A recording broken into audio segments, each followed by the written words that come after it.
Guys, ഇതാണ് deception island അന്റാർട്ടിക്കയിൽ. തണുപ്പ് കൊണ്ട് സഹിക്കാൻ വയ്യ, കൈയെല്ലാം മരവിച്ച് ഞാൻ മുഖം മുഴുവനും കവർ ചെയ്തിട്ടാണ് നടക്കുന്നത്.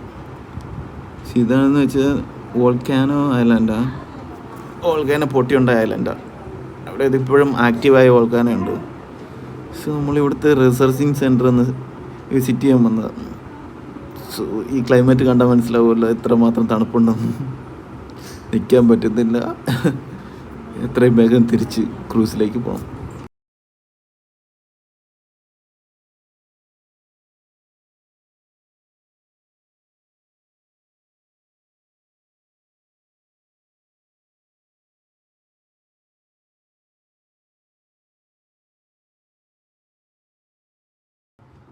ഇതാണ് ഞാൻ പറഞ്ഞ റിസർച്ചിങ് സെൻറ്റർ.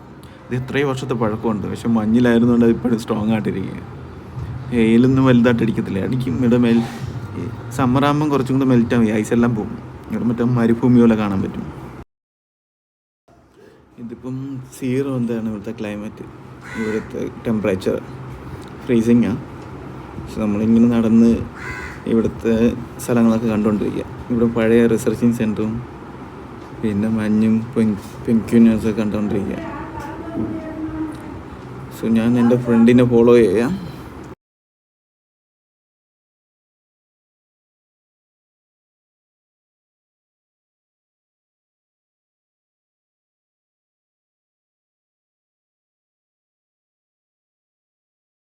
സോ ഇവിടെയാണ് പഴയ റിസർച്ചിങ് സെൻറ്ററും ഇപ്പോഴും ആക്റ്റീവായിട്ടുണ്ട്. പക്ഷേ സമ്മർ ടൈമിൽ ഇവർ ആക്റ്റീവായി കാണും. വിൻ്ററിൽ ഇവിടെ റിസർച്ചിങ് സെൻറ്ററിൽ ആൾ കാണത്തില്ല. കാരണം ബിക്കോസ് ഓഫ് ഈ കോൾഡ്, ഈ തണുപ്പും കാറ്റും മഞ്ഞും ഉള്ളതുകൊണ്ടാണ്. ബാക്കിയെല്ലാ സമയവും ആക്റ്റീവായിട്ട് ഇവിടെ ആളുകളുണ്ട് ചെക്കിങ്ങിന്.